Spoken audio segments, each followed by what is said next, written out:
السلام علیکم ورحمۃ اللہ وبرکاتہ۔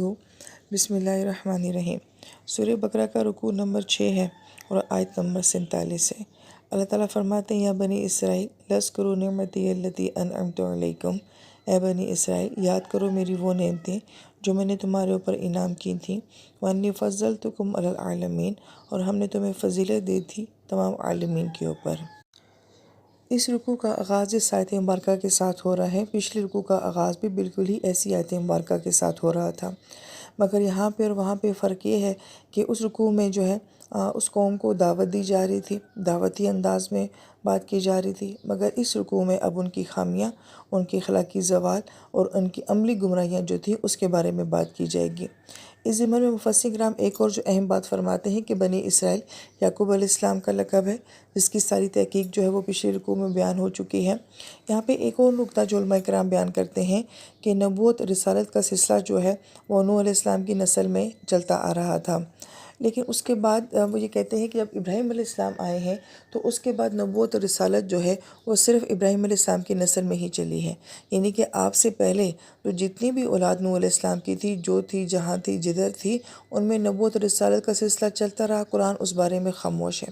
لیکن ابراہیم علیہ السلام کے بعد قرآن یہی بات کرتا ہے کہ نبوت اور رسالت صرف آپ ہی کی نسل میں چلی، یعنی کہ آپ کے بیٹے اسحاق علیہ السلام، اور پھر آگے ان کے بیٹے یعقوب علیہ السلام، پھر ان کے آگے 12 بیٹے، اور پھر تمام نبیوں کا سلسلہ جو ہے وہ وہاں سے چلا جنہیں بنی اسرائیل کہا گیا، اور جبکہ دوسری طرف سے اسماعیل علیہ السلام اور ان کی آگے اولاد میں بھی وہ سلسلہ چلا۔ اگرچہ قرآن اس بارے میں بھی خاموش ہے کہ اسماعیل علیہ السلام کی اولاد کا تو کوئی تذکرہ نہیں آتا، لیکن نبی علیہ السلام جو ہے وہ اسماعیل علیہ السلام کی اولاد میں سے ہی تھے۔ اس لیے یہ تحقیق بھی بیان کی جاتی ہے کہ جو بنی اسرائیل تھے، یعنی کہ اسحاق علیہ السلام کی اولاد سے جو نبیوں کا سلسلہ چلا ہے، اگرچہ ان میں بہت ساری اخلاقی کمیاں آ گئی تھیں، بہت ساری گمراہیاں آ گئی تھیں، مگر مجموعی طور پہ یہ قوم جو ہے یہ توحید کے اوپر ہی قائم تھی، ایٹ لیسٹ یہ نبیوں کو مانتی تھی، کتابوں کے اوپر چلتی تھی، صحیفے ان کے پاس تھے، تو بہرحال جو ہے یہ توحید کے اوپر چلنے والی قوم تھی۔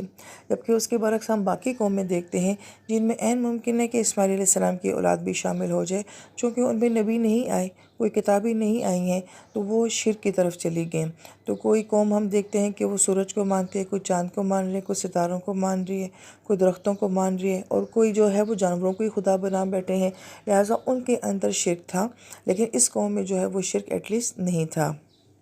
پھر اس آیت مبارکہ میں کہا جا رہا ہے کہ نعمتی وہ نعمتیں جو ہم نے تمہیں دی تھیں، تو جیسے کہ سورہ فاتحہ میں ہمیں لفظ نعمت کو جانا تھا، یہ نعم سے ہے، اور نعم کا مطلب یہ ہوتا ہے آسانی، آرائش، سہولت کا ہونا۔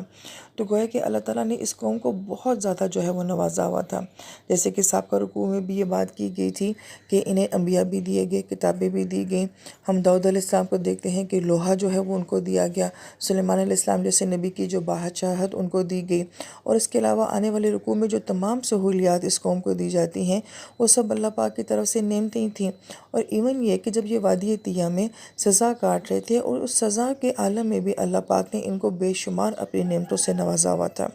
یہاں پہ اللہ پاک اس لیے فرماتے ہیں کہ انعمت علیکم، یہ ہم نے تمہارے پر انعام کی تھی، اس میں تمہارا تو کوئی کمال نہیں ہے، یہ تو سب اللہ پاک کا کمال ہے۔ اور جیسے سابقہ رکوع میں ہم نے یہ بات کی تھی کہ یہ تمام نعمتیں بہت بڑی نعمتیں تھیں، مگر اصل نعمت کیا تھی؟ نعمت ہدایت ہے، کہ اس قوم کے پاس سب کچھ تھا، ایون یہ کہ علم بھی تھا، حکمت بھی تھی، ذہانت بھی تھی، سب کچھ تھا، مگر ان کے پاس ہدایت نہیں تھی۔ لہٰذا اگر کسی کے پاس سب کچھ ہے مگر ہدایت کی نعمت نہیں ہے، تو گویا کہ ہمیں اس قوم کو دیکھ کے اس بات کا بھی احساس ہوتا ہے کہ پھر وہی نعمتیں جو ہیں وہ آپ کے لیے ذلت کا سبب بھی بن جاتی ہیں۔ اس لیے اللہ تعالیٰ سے سب سے بڑی نعمت ہدایت کو جو ہے وہ مانگنا چاہیے۔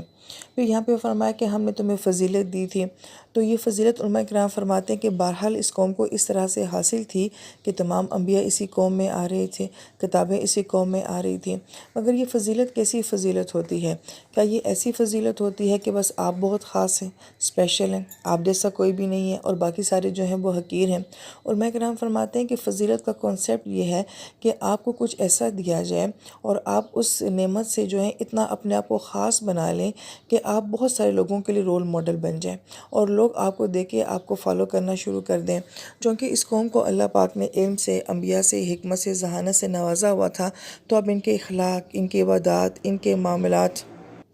ان کے قانون، ان کے فیصلے، ان کی عدالتیں، ان کا ہر معاملہ ایسا ہونا چاہیے تھا کہ بغیر کسی کو دعوت دیے، بغیر کسی کو واعظ کیے، یہ ایسا کردار ہوتے، ایسی قوم ہوتے کہ لوگ ان کو دیکھ کے دین میں آتے، یہ پوری دنیا کے لیے ایک دعوتی قوم بن جاتے۔ تو گویا کہ فضیلت دینے کا جہاں پہ کانسیپٹ بیان کیا گیا ہے، ہم نے تمہیں تمام جہان والوں کے لیے ایک رول ماڈل بنا دیا تھا۔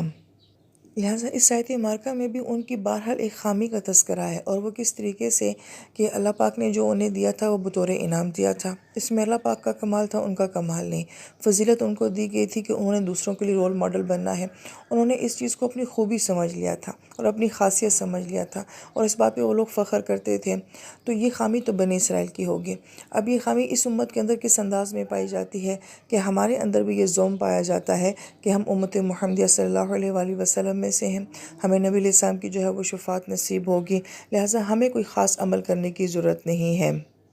وہ بھی اپنے آپ کو لاڈلی امت سمجھتے تھے، ہم بھی اپنے آپ کو لاڈلی امت سمجھتے ہیں۔